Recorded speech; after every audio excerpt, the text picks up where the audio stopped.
Hello. Hello, good evening, good morning, good afternoon, wherever anyone is in the world. Hi, Katie. Hello, Bruce. How are you today? I'm good. I'm just coming out of two or three other meetings. I've been in meetings all day today, so you run from one into another and into another, and it's like, way. Yeah, I know the feeling, and it's evening there for you and morning for me, so we're on opposite ends. I ask you this every time, but you're about 10 o'clock in the morning, aren't you? 10 o'clock, yep. 10 o'clock. And So, yeah, you're 6 o'clock? Yeah. we are, 2 minutes past 6. So, All so welcome everyone. right. Bruce is brain dead. The first time in my life I've been speechless. I was just thinking about where to start. I think probably the best place to start, because you explain it so well, is just for anyone who has never heard of the Sinclair Method or who's here today just having a listen to what the Sinclair Method is all about. Can you give us a brief explanation as to what it is we do? Yes. Oh my gosh. So what just popped in my head was like the day that I first learned about the Sinclair method and naltrexone, and what a relief it was to learn that this was something that even existed and that it was an option. And truth be told, I struggled with alcohol for about 10 years, and I deep down I always believed there had to be something that would fix this problem for me. Like I kept trying sobriety and abstinence and all these different methods, and nothing was working. But deep down, I was like, there's got to be a solution. And I just kept looking. And that's when I found the Sinclair method through Claudia's, now famous TEDx talks that has 3.5 million views. But the Sinclair method, for people who don't know, it's a highly effective way that's been clinically proven to have a 78% success rate, a way to essentially unlearn alcohol use disorder or alcohol addiction in the brain. And like Bruce said a couple of months ago, it's not an instant fix, but it's a permanent one if you do the protocol correctly. And the method works over many months. Typically, we tell people to give it a year, but throughout that time, they're seeing a lot of changes in their drinking. They're seeing their cravings for alcohol decrease, their alcohol-free days increase, and they're just feeling a general sense of control over when they drink and how much they drink. And the method works by taking a generic medication that's safe, non-addictive, called naltrexone here in the US, or it's nalmefene in European parts of the world. They're different drugs, but have the similar type of function. But you take it before drinking alcohol, and when you do that, the huge reward that our brain gets from drinking is blocked, and so it's just a little bit less pleasurable. And I have people reach out to me a lot, and they say, "Oh, I still enjoy drinking. Does that mean it's not going to work for me?" And the truth is, you can still enjoy drinking on this method. And I often tell people I enjoyed it more because I had control over it. But you can still enjoy drinking, but on a neurological level, you get satiated in a way where after a couple drinks you feel done. It's kind of like how you might have a couple of Coca-Colas and maybe one, maybe two, and you're like, I don't want a third one. That would just be gross and weird to have three, kind of thing. So a similar type thing happens with the medication naltrexone and the Sinclair method. It just begins to give you this off switch, and it's an amazingly effective method. It's a gradual process. It's not an overnight fix. I also have people reach out and say, I've been on it for 2 months and I'm still drinking every day. Like, what's wrong? It's not working. And so it's a gradual change, because our brain needs time to kind of unlearn it and rewire. And then coupled with the medication, like Bruce and I, the work we do, it's really the habit, lifestyle, behavior change that goes along with it. Because if you're like me, I was drinking every single night for 10 years pretty much. And so I had to figure out, okay, what else am I going to do in the evenings? What else am I going to do to unwind after a stressful day? Like, what do I even like to do? Because I've spent all my free time getting drunk for the past 10 years. And so it's a process of, unlearning this behavior of over drinking while also simultaneously cultivating and creating a life that revolves less around alcohol. And one of the most beautiful things about this method is that it doesn't require abstinence. And for a lot of us who have problems with alcohol, even though it's destructive, we don't want to give it up because our brains are still addicted to it. And so we're still in love with the pleasure, for the most part, that we're getting from it. And so you can start this method and you don't even have to have an end goal of quitting drinking. A lot of people start it with a goal to reduce. That was my goal. And I reduced over the course of a year. went from drinking a bottle of wine every night to a glass of wine a month through this method, and then ultimately quit drinking 3.5 years ago through this method just by accident, because I just didn't care about alcohol anymore. So that's a little bit about the method. What else would you say, Bruce? You've explained it well. That's why I asked you to do it. The thing that always gets me, I mean, you know, Katie, my background was working in alcohol and drug rehab center management.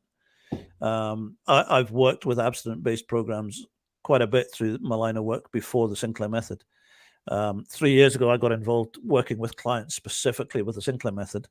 And when you compare the two processes, like we always say every week, that there isn't, if a method works for someone, whether it's AA, CA, smart meetings, we've got things called Road to Recovery, Rehab Center. If any of those work for anyone going to Tibetan monasteries in Tibet, and if that works, absolutely fantastic. We support it 100%. But the results that I've seen are night and day with what I saw in the rehab. The work the guys were doing in the rehab was absolutely amazing. The efforts that the guys were putting in, everyone's heart. Well, most people, you always get the odd bad apple, but most staff, the goal was to support and encourage and get people through. But then I realized that the reason the relapse rate was so high is that we were missing one major component. And I the more I've studied it and looked at it over the past, is that the abstinence-based programs are very, very good at all the other areas except the one area that I've noticed that they're not good at, and that is dealing with alcohol dependency or AUD as a neurological process. There is too much endorphin being released in the brain. It gives too high a reward and everything, like Katie was just saying. So until we deal with what is going on in here, every medical person will tell you alcohol dependency it's an illness. Claudia describes it as a disease. I'm still trying to figure out the difference between disease and an illness. I need to go and do a bit more study on that one. But if it is, then why is it not being treated with medication? Like you said, there is a medication on the market today that has a clinically, I've been writing some stuff today, it has 25 years of research, and it has 125 clinical trials that have been carried out to show you that it works. Katie and I work with it all the time. I just watch client after client after client after client gaining control over their addiction to alcohol. And it's incredible. I mean, I have never seen the reason I packed in working in rehab, nothing to do with the rehabs. It was just that every single day, every day, I'm working with between 3 and 5 clients a day. I would say 95% of my phone calls are positive. Whereas in the rehab world, we were fighting fires constantly. We were trying to keep people sober somehow, any way we could.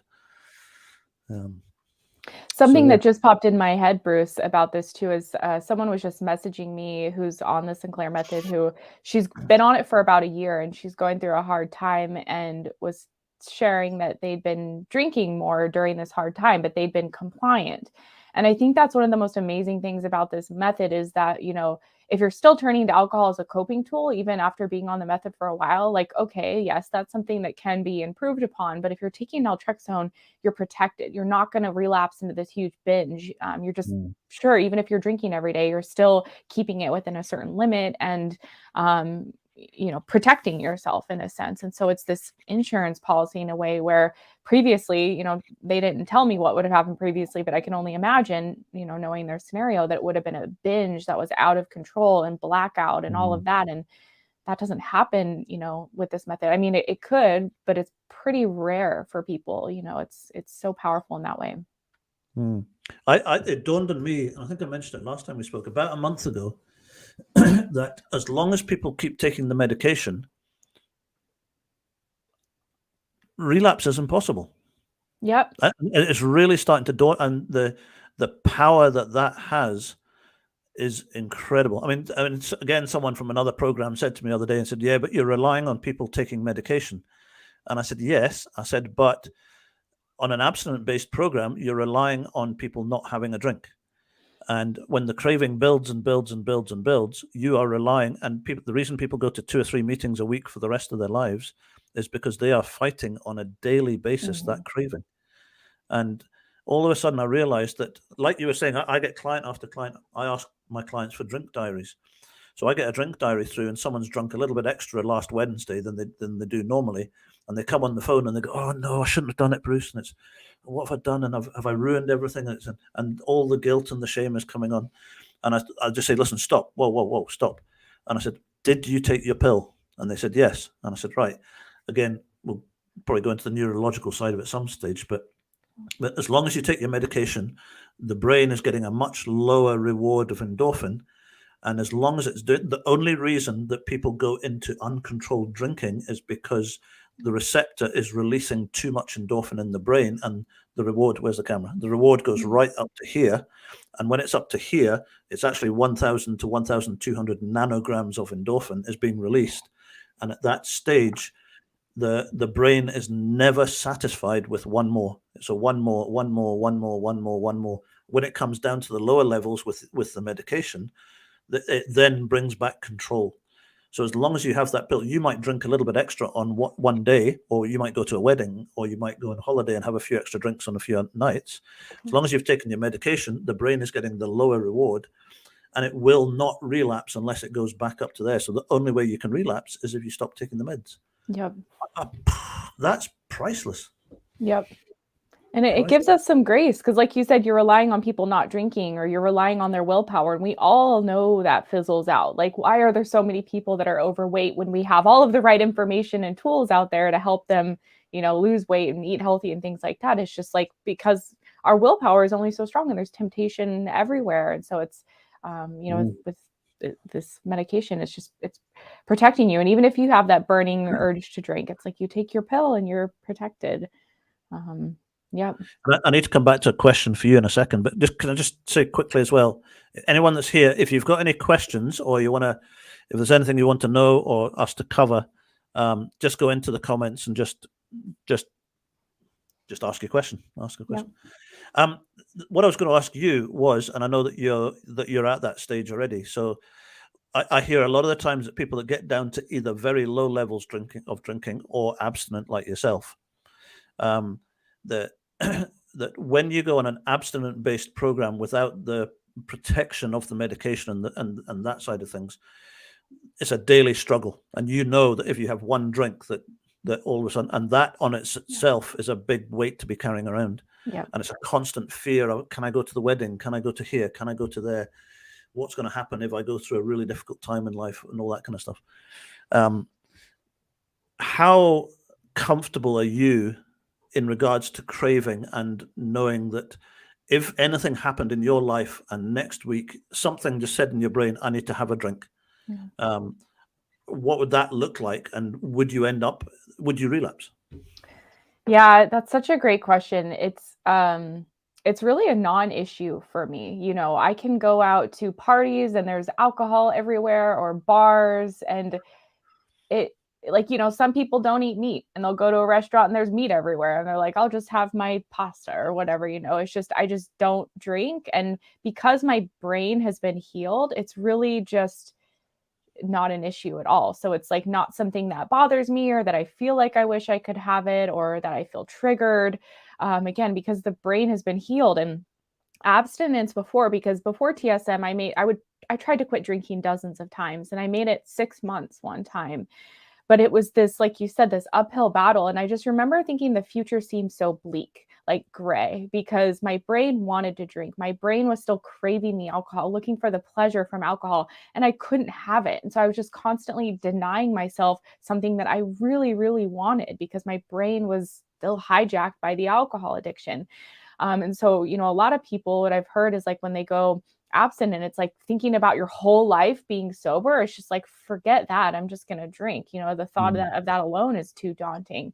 But when I with the Sinclair method and having my brain fixed, it's like I can look to the future, and I still entertain the idea of drinking again, but I can also think of like, if I never drink again, I really don't care because it's this non-issue.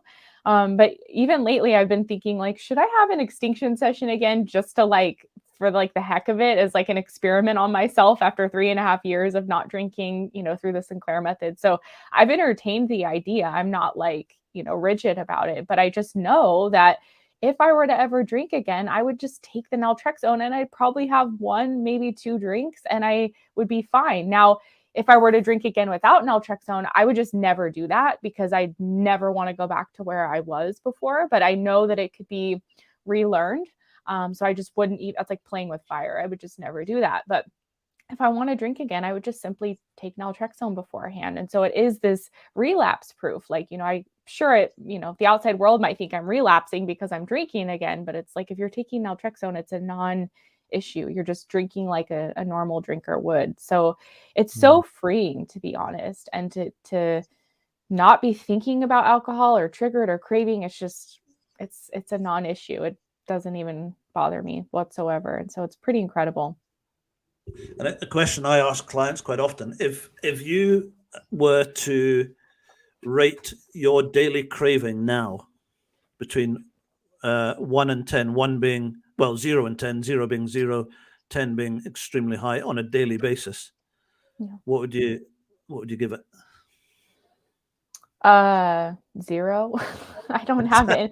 I don't have any craving. In fact, I'm a little bit like, I don't like the smell of wine and like things I used to love. Like the smell of wine would just make my mouth water. And now it just smells like alcohol and vinegar. Like I no longer get wine. I get alcohol and vinegar. I still really enjoy the taste of beer, and they make really great non-alcoholic beers now. And so that like quenches any urge I have for that, because toward the end of my experience on TSM, I didn't even like the buzz from alcohol anymore. I just felt like it was a mental fog, and I felt a little like tired, and I just didn't even really enjoy the effects anymore. And so, and I actually have one of our community members was saying this as well, that he prefers sometimes to have the non-alcoholic beer. Like he likes to taste the flavor. He doesn't have to worry about taking naltrexone. He doesn't get intoxicated.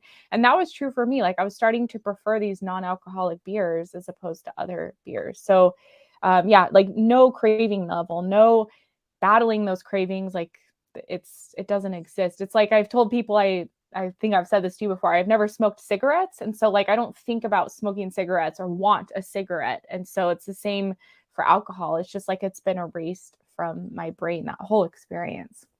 And it's so nice to see, I mean, especially with you, I mean, I haven't been through the Sinclair method, but just obviously yourself being through the whole process.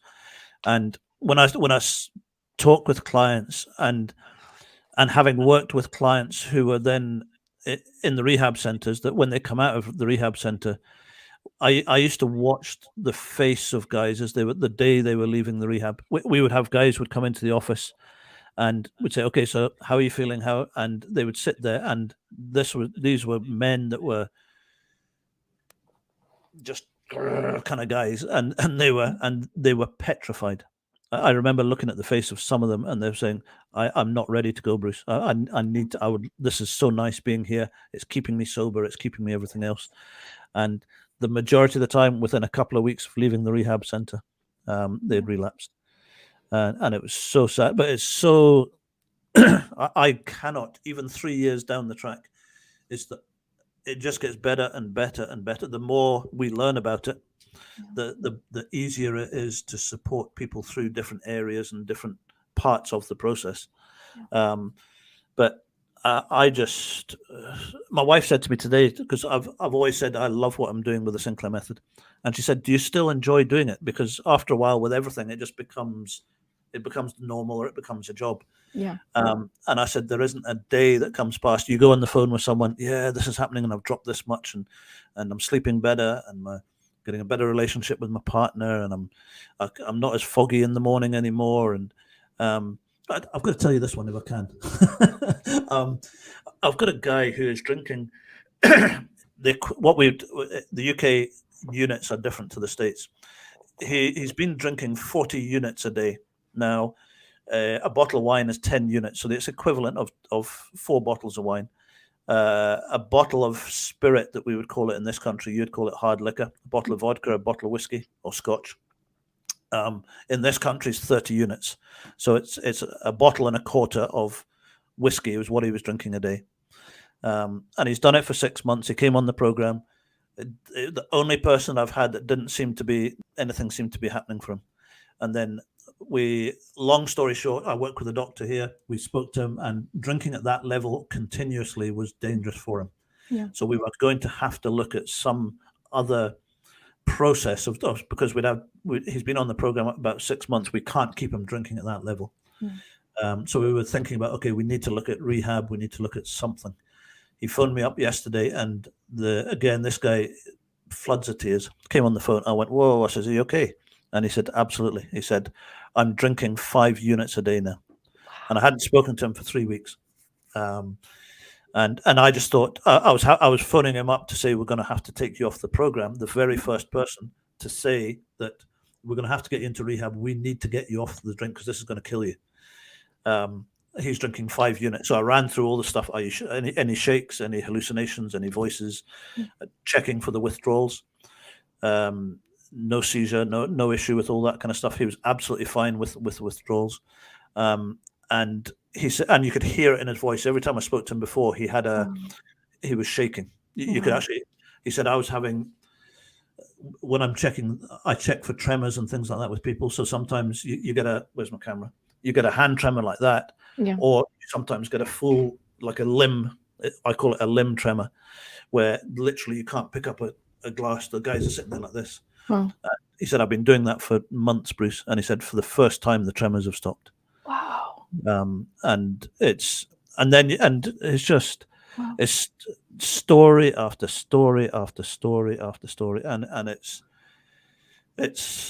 is incredible. And the nice thing is, I mean, I used to get angry about it. I used to get excited about it. And I'm now probably where you are, Katie. And we're just like, at least we now know there's a solution. We just need awareness. We need as much awareness as we possibly can. So with him, what happened? Did he just turn a corner and things started to take form, or how did he get to that point? We'd spent, again, just for anyone that's listening or listening to the Sinclair Method for the first time, when people become dependent on alcohol in this stage, there are what I always see it as 2 sides to the whole process. One side is the physical addictive process that's going on in the brain. So if you take the alcohol away from someone who's addicted, there is a physical withdrawal and a physical addiction to the alcohol. There's also a habitual, emotional, psychological, habitual reason that people drink. They come home from work, they have a drink. They go to the football or the soccer and they have a drink, and they go to here and they have a drink. They go to a wedding and have a drink. There's a lot of that is habit. Some of it is because of past experiences and all that kind of stuff. So he came on and he was taking the medication. Again, I won't go into too much, but we've learned that Dr. Sinclair's research and study shows that after 90 to 100 days, the majority of the craving is dealt with. So the craving comes from the physical side of things. So I always say to people that the Sinclair Method, all you have to do to deal with the physical craving neurological process is to swallow a pill. All you have to do. That's the easy part. The other side of it is changing, like you were saying at the beginning, Katie, it's changing that habit and changing the how you're responding to emotional situations without the alcohol. So it's learning to adjust to that. So he opened up with me yesterday, and he said, I've had my business has gone down the drain. He said, my wife died of cancer 4 years ago. He then fell in love with another lady. That didn't work out. So he lost his first wife. He another failed relationship and a failed business, all on top of once. So he was dealing with it's possible to drink through the pill. So he was dealing with the addiction side by taking the medication, but he could not cope with life without that level of alcohol. So all of a sudden, something's changed over the last few days. I won't go into it on a public thing, but all of a sudden he's in a much better place in life and circumstance, and therefore the habitual change became very, very easy. And he's had 6 months of medication. So that it wasn't the addiction that was causing the issue; it was the circumstance. and now the circumstances is different. So sometimes I say to people, if you're not seeing as big a drop as you want to see it, I'll then ask them about the circumstance, because it's the circumstance that's probably causing it, or they're not taking the medication. And when someone's compliant, that's, I think, like, honestly, the habit, lifestyle, environment, that is like a really difficult thing for a lot of people, because when you've had decades or 10 years even of heavy drinking, and it's like, it really takes some conscious, consistent effort daily, even in just small ways, but it needs to be consistent to go out and shift these habits and behaviors and really seek out a higher meaning and purpose in life. And for a lot of us, like, I didn't even know where to start. I was like, drinking has been my purpose for 10 years. Like, what do I even like to do? And if we're not internally motivated enough to kind of be seeking that, it's so easy to stay stuck in the habitual drinking. I had a gal in our program. She was saying, she doesn't really have a lot to look forward to in life. Like, her kids had moved out, her job, she's about to retire. She was just kind of like ho-hum about things. And that was really keeping her stuck in this habitual drinking on the Sinclair Method, even though she'd been on it for a long time. It's like she didn't have outside things that really lit her up and she was really excited about. And I think that for a lot of us that have been drinking, like, alcohol has been our excitement. We haven't really pursued passions or projects or hobbies or things like that. And so it really does take effort to do that. And to me, it was like one of the most meaningful, enjoyable, healing experiences of my life, was to really rediscover who I was after alcohol use disorder, using the Sinclair Method. It was amazing, but it was also very uncomfortable. And it also, I couldn't just kick back and drink like I always had, because that was always an option. Like, oh, I had a crummy day, let me just pop in naltrexone and drink. Like, that was the easy road to take and the most tempting road. But it was like, no, I don't want to be that person anymore that relies on alcohol every day as a coping tool. Like, there's more that I want out of life. And so, part of the process is also changing our identity and realizing, like, who we are outside of alcohol. And so it was like, okay, what else can I do then after a crummy day? Let me just try something else to see, if this feels good or if I enjoy this. But that takes some conscious effort and, proactive behavior to really shift those habits. And I see people get stuck in that place on the method. The medication will be working really well, but they're drinking out of habit. And what I often see, though, is that with people like that, even if they're kind of treading water on the Sinclair Method, if they've been compliant and then they just start to apply these small behavior changes or habit changes on a regular basis, they can see really quick progress, like, because they've had so many extinction sessions and made so much progress with the method. And there's a lady, I won't mention any names just in case it goes out on things. If anyone's got any questions, please feel free to fire away on the comment side of things. There's a lady saying that she's been on TSM for 6 weeks, compliant and drinking through it. I'm used to drinking alcohol to numb everything out for me. I find it difficult to cope with life. Also, the drinking days, I gave up everything. Also, in the drinking days, I gave up everything I used to enjoy, so need to explore that again. Yeah, absolutely. And as Katie's saying, what was I trying to say? With the TSM, you've been on it for 6 weeks, so absolutely fantastic. Absolutely, whatever you do, please, please, please, please stick with it. The using alcohol to numb things out is a fairly common thing. But what you'll find, and here's the major difference. Again, another one that I've found with the difference on an abstinent-based program. If people are drinking to a level to numb something out or to deal with things or whatever, if you go into an abstinent-based program, you stop drinking, you go into withdrawals, and then all of a sudden you go from drinking whatever level. Where's my camera? I've lost my camera. You're drinking at whatever level you're drinking at to zero. So you're coping with life with the alcohol, although that's not a great way to deal with it. But then all of a sudden, an abstinent-based program, you stop drinking, and then all of a sudden life hits you, bang, and then something's going to happen in a month or 6 months or down the track that you're going to struggle with. The beauty of the Sinclair Method, and this is, I'll give Katie the return credit for this one. Katie says it's like a comfort blanket.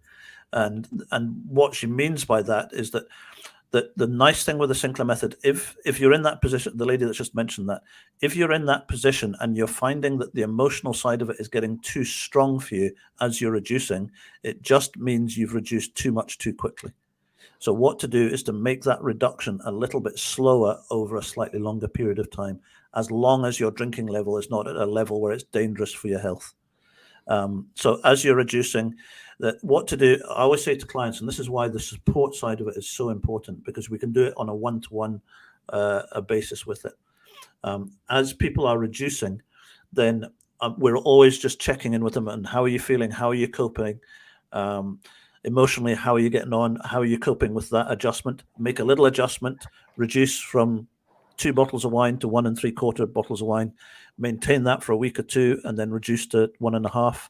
And whilst you're doing that, just apply different techniques to deal with the stresses that come in. So just take your time with it. If the emotions are starting to come up, just take your time with it and don't rush it too much. If you rush it too much and make too big a change and drop too much too quickly, then you're going to struggle with it. So just chill. Just take it a little bit at a time, and as Katie says, just put your comfort blanket around you. If you've got a support program, if you're in the States, get in touch with Katie. If you're in this country, get in touch with me.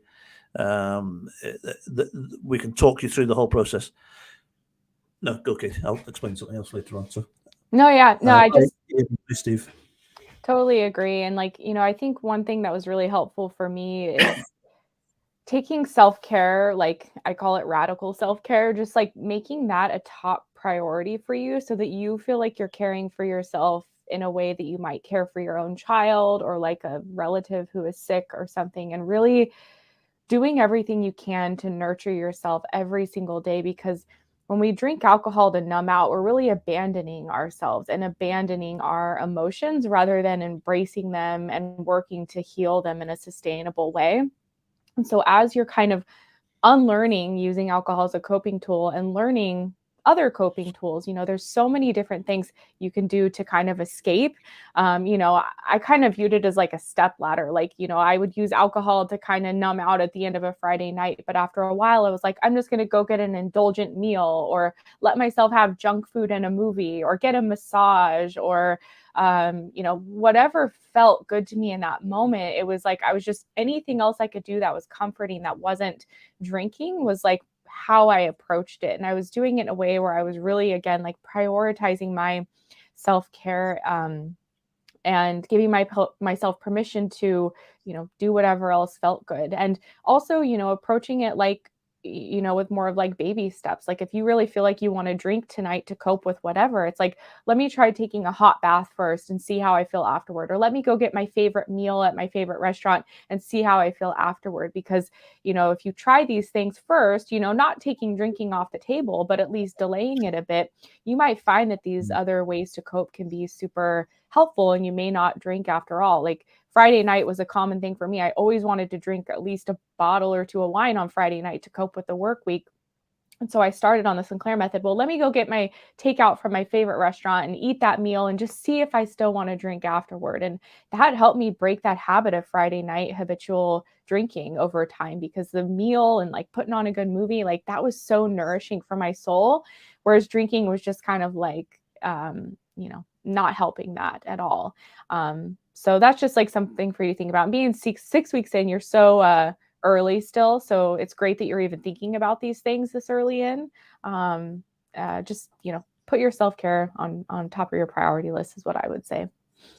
And it's something that comes up quite often. And it's, this is why, Katie does this in the States and sort of, well, all over the world, actually. And this is what I do in Scotland and the UK is we're not doctors.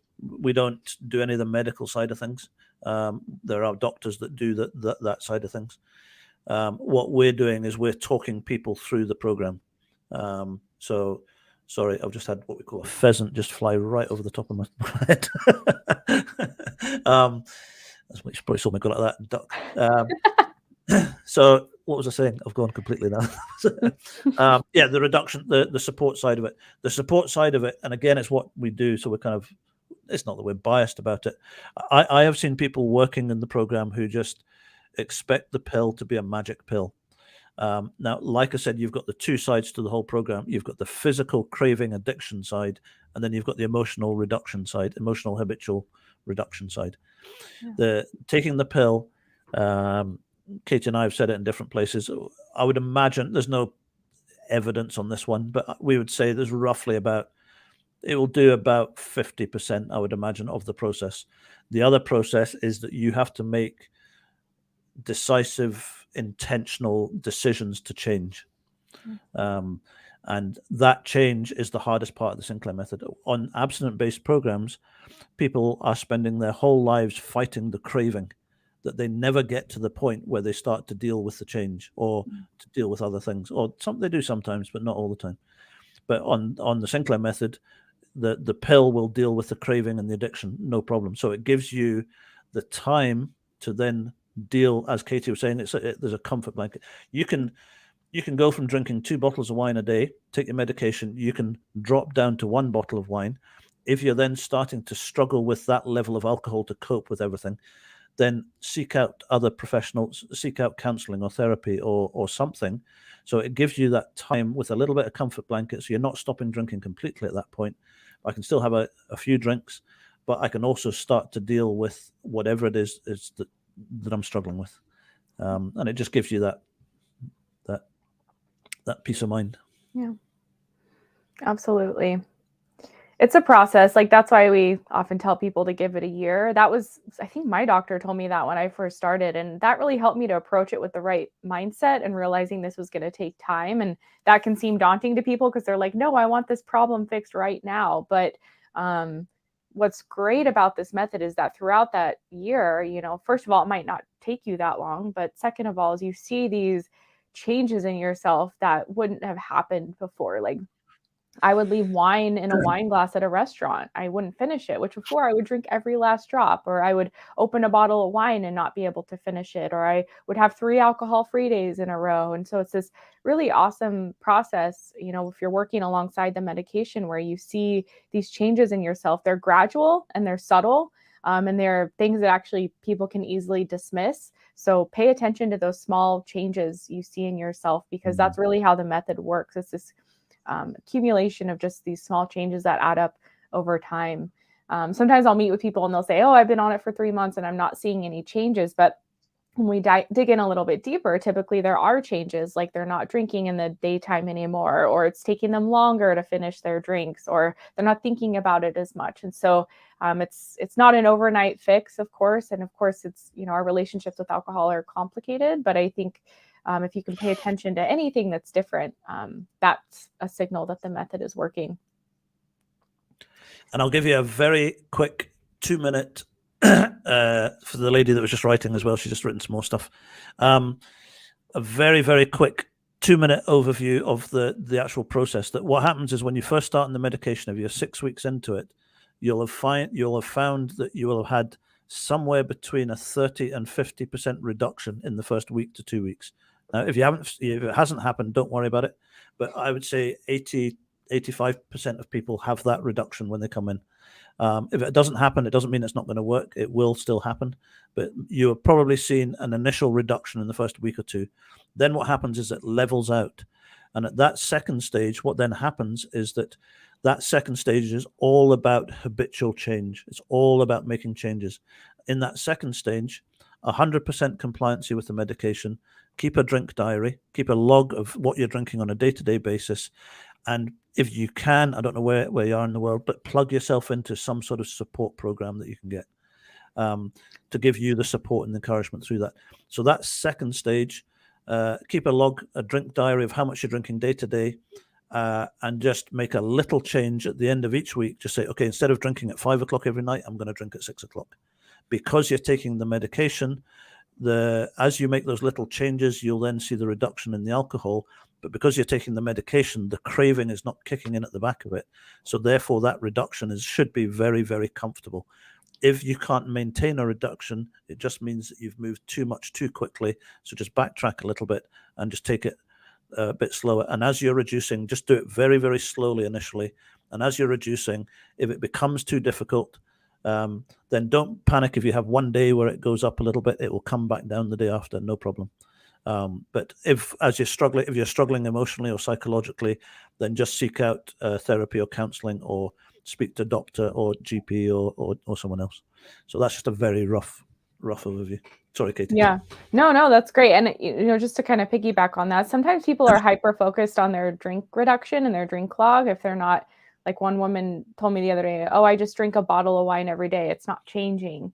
And so it's important to focus on drink reduction, yes, but like that tells me that there's maybe more to do first that has to do with like lifestyle and environment, and mindfulness around our drinking. And so if we're too hyper focused on the number, we're not really setting ourselves up in the right environment that would support drink reduction. So are you adding in new self-care practices, or are you seeking out new hobbies every day? Are you practicing mindfulness during your drinking session, or are you just taking naltrexone and drinking like usual? And so sometimes I work with people and I'm like, don't even focus on your drink number right now. Like, yes, log it or keep track of it, but let's focus on like what's something you can do for yourself every day that feels really nourishing for your soul, or feels like self-care, or that you will enjoy. And it doesn't have to be like exercise. That's the go-to for everyone. Of course, exercise is great, but if that's like not something you really enjoy, maybe instead it means putting on funny YouTube videos or calling a friend or whatever it is, but just planning in things in your day that will really help you feel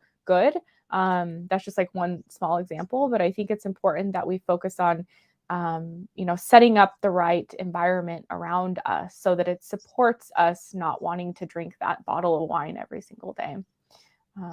Curious if I think that's kind of what you were talking about too, Bruce. It's like, absolutely. And when I'm going through the drink diary with clients, that they quite often they'll come on and go, oh, I've drunk, I haven't reduced, I've only had 5 units left. And I said the drink diary does a number of things, but one other thing, we have a very quick look at the beginning of the week to see where you're at, not to see how much you've reduced or get obsessed with the number, but it just gives us a guideline of where you're at.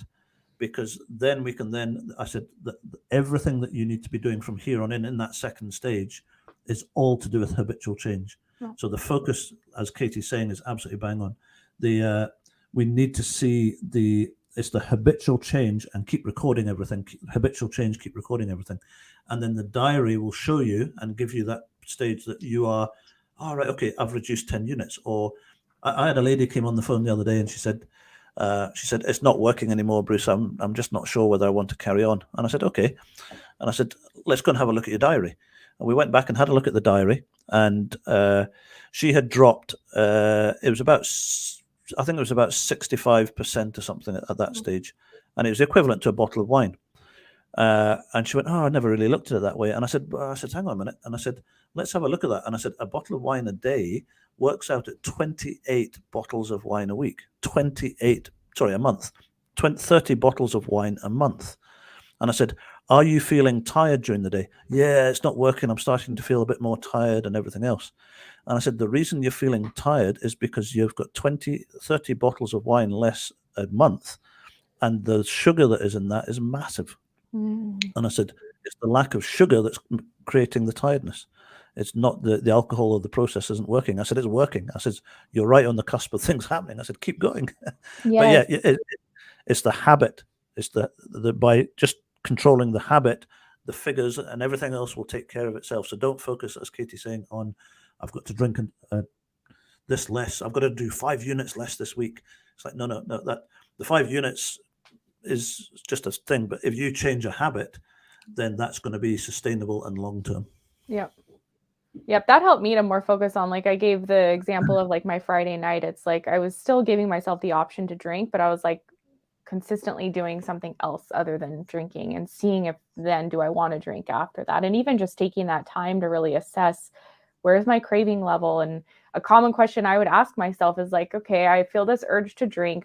What need do I have right now that I'm turning to alcohol to meet? And I would try to sit with that for a little bit. And I like the exercise of HALT B, am I hungry, angry, lonely, tired, or bored? And so I would sit with that and try to assess why am I turning into alcohol right now? And sometimes I'd get an answer, sometimes I wouldn't. But sometimes, like, I remember on Saturdays, I love to day drink starting at like 11 a.m. And I just wanted to kind of like check out and numb out. And so instead, on a Saturday, I remember trying to go home and watch a movie and get junk food and just kind of zone out that way. Sure, it's not like the healthiest thing, but I was like, this could be an alternative to drinking today. And it really worked because I realized I just want to check out. I want to have no responsibilities. And there are other ways to do that other than alcohol, but my brain was just so trained at turning to alcohol that that was its go-to. And that's the thing. Our brains love to create patterns and create habits and just like do those things that we're used to doing because it saves energy within us. We don't have to think about doing other things, but realize that we can change our brain and we can change our habits and we can teach it to turn to other things when we really just want to zone out and have no responsibility. And for me, it gave me my power back over alcohol through the combination of the naltrexone, which was fixing my brain, and then realizing, hey, I can actually change my habits. And with consistent effort, I'm really going to see some progress over time. And so it's really empowering as opposed to just like fighting cravings and trying not to drink, or conversely, just doing what we've always done, which is drinking, even if we're on the naltrexone. It's like realizing that, we can try all of these different ways to meet the need that we're turning to alcohol for. Yeah. And the lady saying again, she said, I felt like I made great progress in the first 2 weeks, and then it's been peaks and troughs. First thing first, absolutely bang on. You're exactly where you need to be with the Sinclair Method. That first 2 weeks, that drop in the first 2 weeks, if you go back and do any sort of calculations on it, again, don't spend too much time on it, but you'll probably find it's about a 30 to 50% drop. Now, what happens is you get that drop and then it levels out. And when I say level out, it doesn't mean that every week is going to be perfectly the same. So what will happen as you go through that second stage, I am yet to see a graph on the Sinclair Method that just goes a nice, lovely curve down the way. It just doesn't happen. So what's going to happen is you'll have 1 week where things will go really well. You'll change some habits. You'll then notice the figures. You've had a nice drop and you feel really, all right, okay, well, I've got it. And then next week, you're going to have a little bit of stress. Something's going to happen at work, or you're going to have an argument with someone. And so what you'll do through habit is you'll revert back to your old habitual way of dealing with that situation and have a few extra drinks, even though you've taken your pill. But remember, you're now drinking because of habit and not because of addiction. So therefore, it will go up and down over the next few months. But this is why, again, the diary is so important, not to focus on the diary, but you'll notice that you'll have a good week and then a bad week and a good week and a bad week. But if you look at the diary over a case of 3, 4, 5 months, the downward cycle, if you drew a line through your average, it'll be dropping and dropping and dropping and dropping. So you might have a week, you go on holiday for a week, it will go up a little bit and then it will come back down again. But as long as you're taking the pill, you're getting the much lower level of endorphins, so you can't relapse. So even if you have a bad day on the Sinclair Method, there's no such thing, as long as you take the pill. And then I just noticed here as well, we're talking about plugging in with somebody. I don't know if you've got much contact with Steve, but I just want to vouch for Steve as well. Steve's knowledge on the Sinclair Method is amazing. So if you are in contact, I don't want to mention the lady's name just in case, but if you're in contact with Steve, then Steve's a good man, and he knows he's got a good, very, very, very good insight into the program. So, very knowledgeable. Yeah, I think that's something that's really surprising it was for me. I see it with others as well, is how powerful the habit piece is and how alcohol is really. I thought of it. I remember thinking like alcohol was like an octopus and it had its tentacles in all these areas of my life, and I had to like undo all of that, And so like, when I mastered it in one area, it was like, oh, dang, like I still have this habit with drinking over in this area. And so it's a process, and that's why it requires time. And I like to think of it like a weight loss journey. It takes, what are you laughing at? So I love the octopus thing. And what did you say? Dang. That's a real American saying, that one. Dang? What did I say? Oh, dang. Oh, yeah. Katie and I, just for anyone that's watching this, Katie and I are always laughing at all the British expressions that we have, and then the American expressions. And yeah, what did you say earlier? Chin wagger? Because we're talking about what we're going to discuss tonight, and I said, "Oh, we'll just have a chin wag and just see where it goes." And Katie looks at me and goes, "What's a chin wag?" And in the UK, we always say we say 5:30 or 6:30, and Katie, initially in the early days, were like, well, what? We say that a little bit here, but it's yeah, not as much. Yeah, and we won't get into the car parts. That's completely different. That's Yeah, all let's not upside even down. go there. Yeah, sorry, I interrupted you. What were you saying? No, just saying, how alcohol kind of has infiltrated all these areas of our lives, and we drink because we're happy, because we're sad, we drink because we're having a barbecue, because it's a cold day, it's a hot day. It's like all of these things are a trigger or a reason to drink. We've trained our brain to drink in those situations. And so what's true with the Sinclair method, I think, is that we need to have extinction sessions, meaning drinking on the medication and all of these different environments to really reach like full extinction. And so for people to be aware, what happened for me, it's like, I always tell this story, but it's like I was drinking home alone a lot. That was my favorite way to drink. And so that's what I did most of the time on the Sinclair method. But after a few months, it wasn't as fun anymore. And so, when I was drinking socially, I was still drinking a lot more than I planned to. Whereas at home, I felt like I had more control. But I realized I needed to have more extinction sessions out socially. And so we need to have extinction sessions, I think, for all of these different triggers and environments, and recognize all of the ways that alcohol is, become this big part of our life. Yeah. We've got another sort of 8 minutes or so, but I was just going to ask, again, without giving any names out or any specific details, what's the best story? That's not so much the best story, but have you got an example of someone that you know or worked with or something that's been through the process, that's had a really good I don't know what the expression is, a really good journey with the process? Yeah.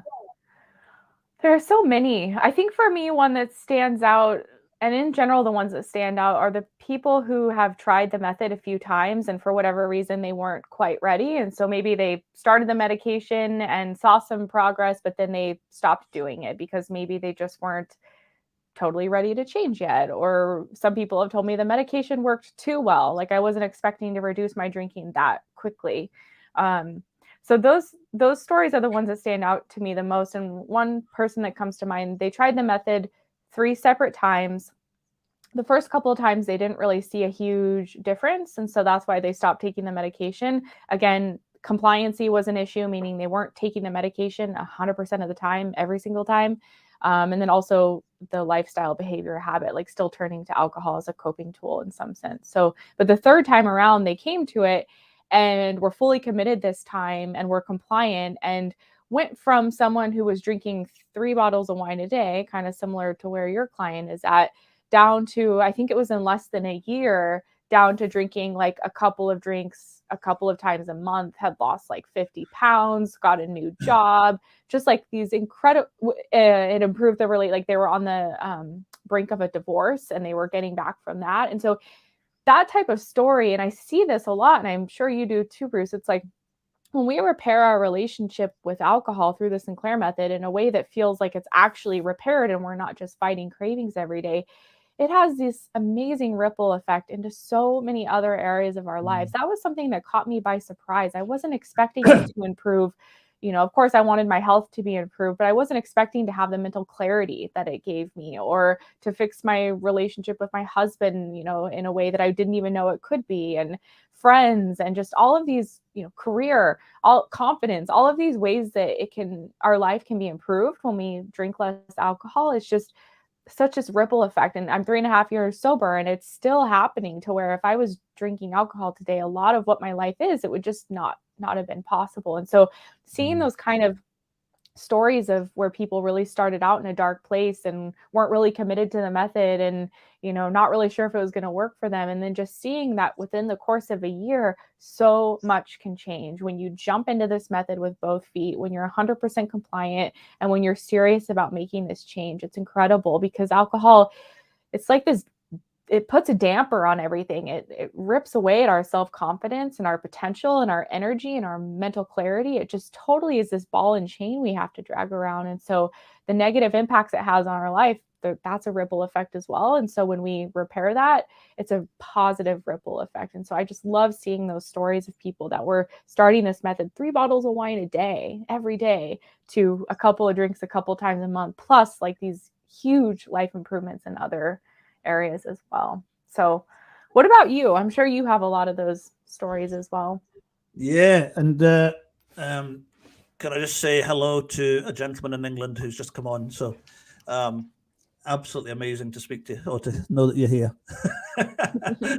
He's in the medical world. I don't think, well, I know he doesn't struggle with drink, but he's in the medical world, and good to see you, sir. Good to see you. So we'll need to catch up because I would love to have a chat to you about this. But where was I? Story. Yeah. I am seeing client after client after client after client after client dealing with their alcohol dependency with naltrexone. Yeah. It's the success rate. I have never seen anything like it in the rehab work that I did before. The one that there's one that I'll start with one and then see if we've got enough time. But the one client that I just think of straight away, I talk about him all the time. He was drinking a bottle of whiskey a day and 2 bottles of wine, and quite often a lot more than that as well. He went to the doctor, he went everywhere else, and he went to AA, he went to everything else. And then he came to me, and I remember the first phone call with him. He could hardly get through the phone call. He was in such a state. Long story short, within about 6 months, he reduced, alongside the naltrexone, he reduced right the way down to next to nothing. He ran his own business, and he hit a really, really stressful time in life. He stopped taking the medicine, and he relapsed within 2 days. Went back up to, we couldn't get hold of him for 5 weeks. Wow. His mum, it was a horrible 5 weeks. Wow. His mum wasn't sure whether he was going to be alive the next day when he went round to the house. Anyway, we got him back on the medication without him even knowing about it. He tells us today, he says, I can't even remember going back on the medication. Wow. His mum would go round to the house, and literally, I said, can you get round to the house and just get a pill into him? And she went, yep. And she got the pill into him, and it gave us 2 or 3 hours of sobriety in the morning so that I could speak to him in the morning and say, right, okay, welcome back. We've got you back. Let's just get you back going. He's dropped right the way down now. He will drink about he was drinking a glass of wine a day at the moment, but he's reducing that down to even less at the moment. But the fact that he is still alive is a miracle, an absolute miracle. He's tried AA, he's tried everything else. And then one very quick story as well is there's another lady that I know. She was a binge drinker. She has been in and out of rehab for 30 years. Wow. 30 years. And nothing against abstinence-based programs, nothing against them. They don't work. I've got to be honest. Yeah. They work for 6%. Those 6% that it works for is fantastic. 94% of people, if anyone's in the medical world, I'm saying that for a reason. If anyone's in the medical world, you will know that the majority of people who stop drinking relapse at some stage. This lady had fought the dependency for 30 years. A friend of hers that knew me came, can you please speak to my mum? We got her on the medication. She's drinking, she has a gin 3 or 4 times a week now. And every time I speak to her, I see her because she stays fairly locally to me.